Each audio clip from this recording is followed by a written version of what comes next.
የትግራይ እናት የአብራኳ ክፋይ የሆነውና ለህዝብ ታገላለው በሚለው ህገወጡ የህወሓት ቡድን ምክንያት በሰቆቃ ውስጥ ትገኛለች። ይኸው የአብራኳ ክፋይ ልጆቿን ከጉያዋ ፈልቅቆ ለጦርነት መማገዱን ተያይዞታል። ቡድኑ ለትግራይ እናት ታገላለው ቢልም ግብሩ ግን ከዚህ የራቀ መሆኑን አሁን እየፈጸመ የሚገኘው የጦርነት ትንኮሳ ማሳያ ነው። ልማትና ሰላም ለሚያስፈልጋት እናት ምላሹ አፈናና ሰቆቃ ሆኗል። የህዝቡን ፍትህን ማረጋገጥ ነው። ልማትን ማረጋገጥ ነው።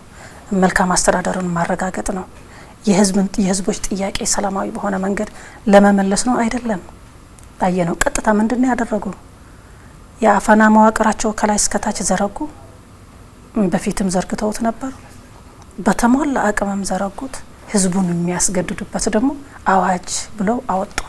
ህዝቡን የሚያፈኑበት፣ የሚያስገድዱበት፣ እናትን የሚያስለቁስበት፣ ወጣትንም በተመሳሳይ የሚጨቁንበትና በጭካኔ መንገድ የሚያጉሩበት አዋጅ አወጡ ማለት ነው። ህገወጡ የህወሓት ቡድን ከትግራይ ህዝብ ጋር አንድ ነን የሚለው የሐሰት ትርክቱን መሸፈኛው አድርጎት ቆይቷል። ለመሆኑ ከእናት እቅፍ ልጅነት ጥሎ ለጦርነት የሚማግድ ለትግራይ ህዝብ ምኑ ነው? ድሮ ከኔም ጨምሮ የትግራይ ህዝብና የህወሓት አንድ ናቸው የሚል ብዙ ፕሮፓጋንዳ ሰርተናል።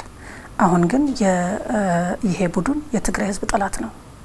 ምንም አይደለም፣ ከጠላትም በላይ ነው። ወጣትን ወደ ሱዳን በመሸጥ የሚረጋገጥ ህልውና አይደለም። የትግራይ ህዝብ ጥያቄ ወጣትን በዶላር እየሸጥ የሚመለስ ጥያቄ አይደለም።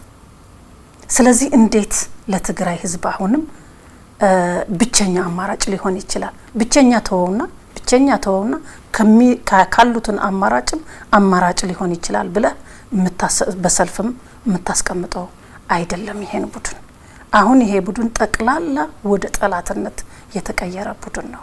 አሁን የትግራይ እናት የህገ ወጥ ቡድኑን እኩይ ተግባር የምትሸከምበት ጫንቃ የላትም። ልጆቿን የሚያፍሰውን ኃይል ለመመከት የሄደችበት ርቀት ደግሞ ለዚህ ማሳያ ነው። ይሄ የትግራይ ህዝብም ድምጽ ነው፣ የኔ ብቻ እንዳይመስለን። ህልውናችን የሚረጋገጠው ይህን ህወሓት የምንለው ቡድን አሁን ያለው እሱ ሲኖር ነው የሚል አመለካከት ነበረ በትግራይ ህዝብ።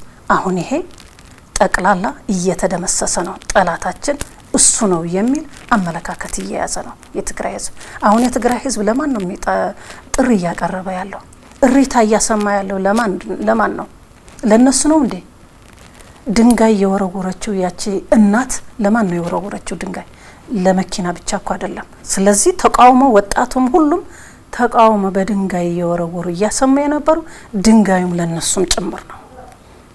ቁልፍ ጠላቶች እናንተ ናችሁ የሚል መልእክት ፖለቲካ እንድምታው ስታዩ ድንጋይ ለነሱም ነው። አሁንም ጊዜው የትግራይ እናት ልጆቿን በጉያዋ አቅፋ የምታድርበት፣ የልጆቿን ፍሬ ማየት የምትሻበት ነው። ለዚህ ብቸኛው አማራጭ ደግሞ ሰላም እንደሆነ ታምናለች። የተጎዳች እናት የምትናገረውና እኔ የምናገረው ይለያያል። የተጎዳች እናት ምን ያህል ቁስሉን ሴንስ እያረገች ነው የምትናገረው። ልጆቿን ያጣች እናት ልጆቿን ከገበረች በኋላ ደም ካፈሰሰች በኋላ እንዲህ አይነት ተግባር ሲፈጽሙ የሚሰማትን ስሜት እያለቀሰች ስትናገር እኔ ከምናገረው በላይ ነው ማለት ነው። ፍላጎቱ ሰላም ነው። ጥያቄዎች አሉት። የወጣቱ ጥያቄ አለ፣ የህዝቡም ጥያቄ አለ፣ የሁሉም ጥያቄ አለ። እነዚህ ጥያቄዎች ግን በሰላም ይፈቱልኝ፣ በንግግር ይፈቱልኝ ነው ዋናው ፍላጎቱ። ሰላም ነው ፍላጎቱ። ምክንያቱም በቃን፣ ያለፈው ጦርነት በቃኝ የሚል ህዝቡ ድምዳሜ ላይ ደርሰዋል። ወጣቱም ድምዳሜ ላይ ደርሰዋል።